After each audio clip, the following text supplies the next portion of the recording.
संगम जय समाप्त। भीम सर, सबसे की तरफ हम बढ़ते हैं।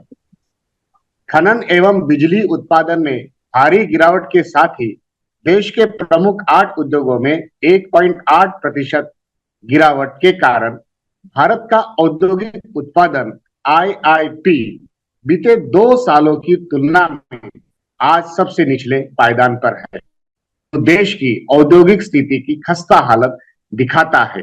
देश के जाने माने उद्योगपति राहुल जी बजाज ने कहा है कि उद्योगपतियों में डर का माहौल है। देश के प्रमुख 8 उद्योग बिजली निर्मिती, पोलाद, पेट्रोलियम शुद्धिकरण, खनिज तेल, कोयला, सीमेंट, नैसर्गिक वायु एवं रसायन, इनमें कुछ खास उद्योगपतियों के अलावा किसी दूसरे उद्योगपतियों को आने पर बैन है या उन्हें इस यह कंट्रैक्ट मिले ही नहीं, ऐसी व्यवस्था बनाई गई है, जिससे व्यावसायिक पारदर्शिता का अभाव है। क्या इसी कारण से माननीय राहुल बजाज जी ने उद्योगपतियों में डर का माहौल है, ऐसा वक्तव्य दिया होगा?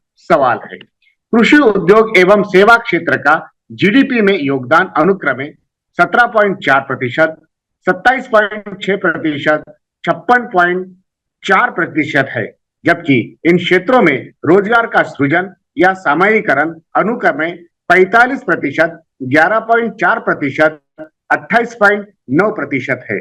इससे पता चलता है कि भले ही कृषि का जीडीपी में योगदान 17.4% है, पर इस पर देश का 45% रोजगार निर्भर होता है, जबकि उद्योगों का जीडीपी में योगदान 27.6% है, पर रोजगार निर्भर है केवल 11.4%। तो जब तक बड़ी मात्रा में उद्योगों में रोजगार समाया नहीं जाता, तब तक देश का तेजी से विकास होना असंभव है। पर क्या भारत में उद्योग स्नेही वातावरण है? सवाल है। सितंबर में किरकोल महंगाई दर 5.49% को छू गया, जो 2024 साल का अब तक का उच्चांक है। साथ ही खानपान चीजों की महंगाई रिकॉर्ड 9.24% के चिंताजनक स्थिति में पहुंच चुकी है। क्या वाकई महंगाई हर भारतीय की कमर तोड़ रही है? सवाल है। देश की व्यापार टूट यानी आयात से निर्यात कम होना सितंबर में 20.75 अरब डॉलर पर पिछले 5 महीनों की तुलना में सबसे निचले पायदान पर है। जून से सितंबर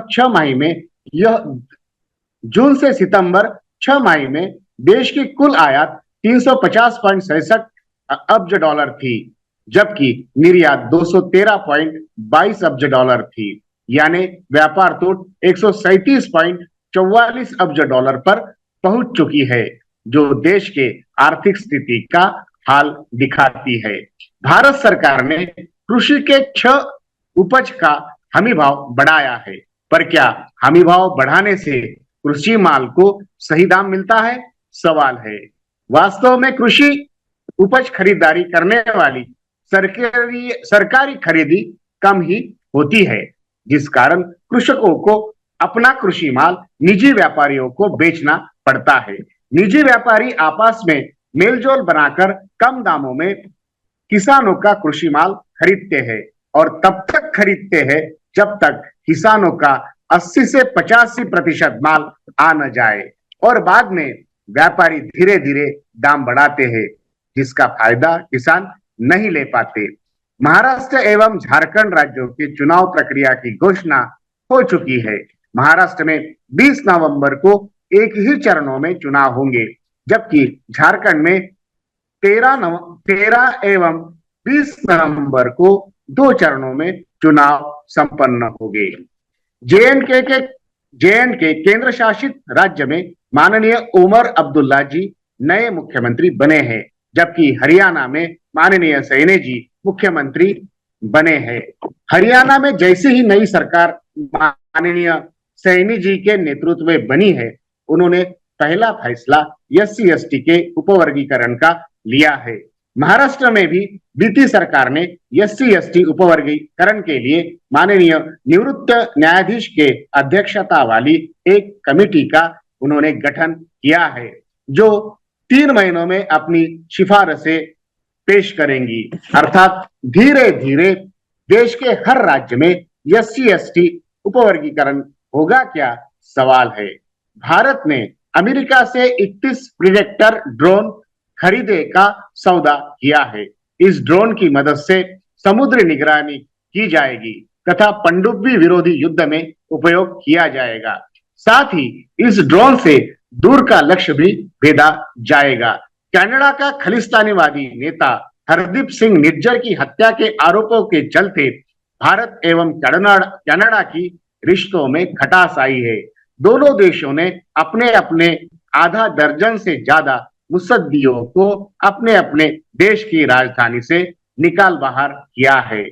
डॉलर की तुलना में रुपया 84.11 रुपयों के निश्चतम पायदान पर पहुंच चुका है।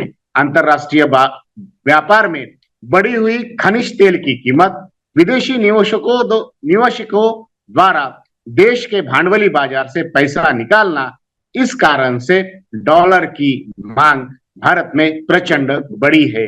रुपया एशियाई देशों में सबसे बुरी कामगिरी करने वाला चलन बना है, जिस कारण वर्ल्ड बैंक ने कहा है कि रुपया और भी 84.25 या 84.35 के नीचांकी स्तर पर लुढ़क सकता है। लद्दाख प्रश्न पर शांतिपूर्वक तरीके से आंदोलन करने वाले पर्यावरणवादी कार्यकर्ता माननीय सोनम वांगचुक तथा उनके 20 से 25 सहकारियों को दिल्ली पुलिस ने कब्जे में लिया है। क्या माननीय सोनम वांगचुक जी को अपना आंदोलन चलाने के लिए एक भी जगह नहीं मिलेगी, सवाल है। विष्णु ज्ञान के द्वारा हुई महाराष्ट्र के एक बड़े नेता की हत्या, माननीय मोदी जी द्वारा उद्घाटन हुई मुंबई मेट्रो फेज 3 की मार्गिका हुई 4 दिनों के बाद ही बंद, उसमें सामने आया जल रिसाव का मामला, लाडली बहना विज्ञापनों पर 200 करोड़ रुपए फूके गए, कांग्रेस प्रवक्ता लोंडे जी का आरोप ज्यादा बच्चे पैदा करे, माननीय मुख्यमंत्री नायडू जी के बोल। इस सप्ताह की कुछ खास खबरें थी।